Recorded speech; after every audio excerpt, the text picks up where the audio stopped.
Hello everybody. Hi there. A quick video here on the MT-10 again. I'm going to look at the frontal wing that we've just released.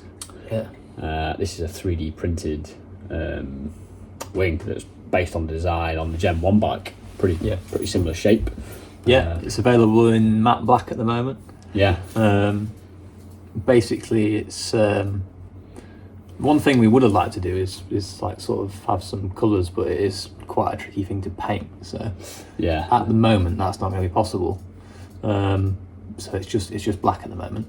But yeah, it's a simple little part. It's just got a bracket that sort of mounts to the back of the headlights, which is quite easy to fit using the original bolts. Yeah. And then it's got some sort of it's got some bits of foam as well to sort of protect the bottom of the housing. It's not going to rub against anything. No. And then OEM stuff.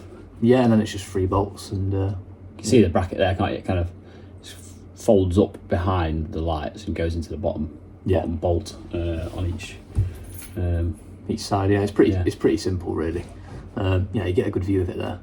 But yeah, we think it's a lot of people are asking basically about this, and we thought it was necessary to add it to the new bike because it's sort of missing it. Why did you go for 3D print rather than any other version of manufacture? I mean, it would be quite tricky to make it any other way, I think, because of the intricacies of it.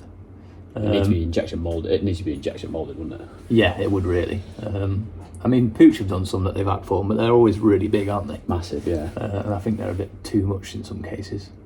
So yeah, this is available now to order. We should have some more stock in the next couple of weeks. Let us know what you think. Any thoughts, questions, drop us a line. Yeah, thanks very much. Back to you.